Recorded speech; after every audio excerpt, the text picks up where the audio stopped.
Бүгінде ғаламтор беттерінде адам денсаулығына қатысты кеңестер көп, алайда олардың көбінің еш пайдасы жоқ. Бұнда біз дәрігерлер мақұлдаған кеңестерді ғана жинадық. Оларды күнделікті өміріңізде қолданып көріңіз, денсаулығыңыздың жақсара түсері анық. Сәлем достар, сіздермен бірге салауатты өмір каналы.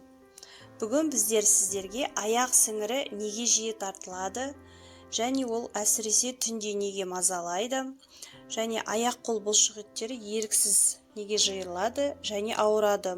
Ол неліктен пайда болады, осының себептерін анықтау арқылы қалай алдын алуға болатынын сіздерге айтатын боламын. Арнадан алыстамаңыздар. Түнде ұйықтап жатып, аяқ тартылып қалатын кез көп болады. Аяқ тартылғанда ауырсыну қатты болады. Ұйқыда жатып оянып кететінімізде содан. Орташа есеппен аяқ 5 секундтай тартылады екен. Жас баланың да тепсе темір үзетін соқпалдай жігіттің де аяғы тартылады. Әсіресе егде адамдардың да аяғы жиі тартылады. Ыңғайсыз қалыпта ұйықтау. Ішпен жатып ұйықтасаңыз, табан бүгілу қалпында болады. Бәйшайлар ары қарап жатқасын балдыр бұлшық етінің құрысуы болады.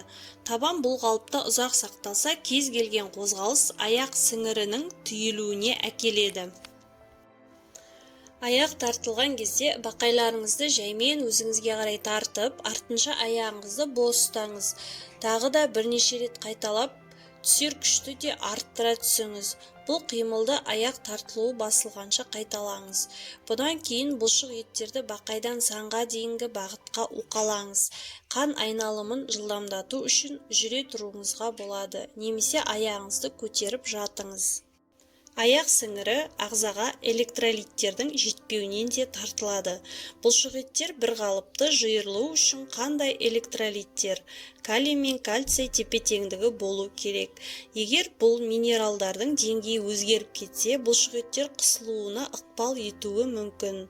Жемістер мен көкөністерді күнделікті жеу минералды заттардың деңгейін тепе-теңдікте ұстауға көмектеседі. Сондай-ақ электролиттер тепе-теңдігін сақтау үшін дәрігермен кеңесіп арнайы препараттар ішуге болады. Ағзаға натрий жетіспесе, аяқ сіңірі тартылады. Натрийдің аз болуы бұлшық еттердің ауырып, құрысуына әсер етеді және күйзеліс гормонының артуына әкеледі. Сондықтан натрийдің негізгі көзі тұздан мүлдем бас тартудың қажеті жоқ. Судың жетіспеуі де бұлшық еттер құрысуын шақырады. Қарқынды физикалық жаттығулар мен қоршаған ортаның жоғарғы температурасы ағзаның сусыздануына ықпал етеді. Сондай-ақ күні бойы таза судың орнына сіз кофе, шай немесе сусын ішіп жүру де сусыздануға әкеледі. Егер аяқ сіңірі түйілуінің себебі ағзаның сусыздануында болса, күніге 8 стакан су ішу керек. Жүкті әйелдердің көпшілігіне бұл жағымсыз сезім таныс. Ол салмақтың артуымен және қан айналымының бұзылуымен байланысты. Сондай-ақ жүкті әйелдің ағзасына магний мен В6 дәрумені жетіспесе де аяқ сіңірі тартылуы мүмкін.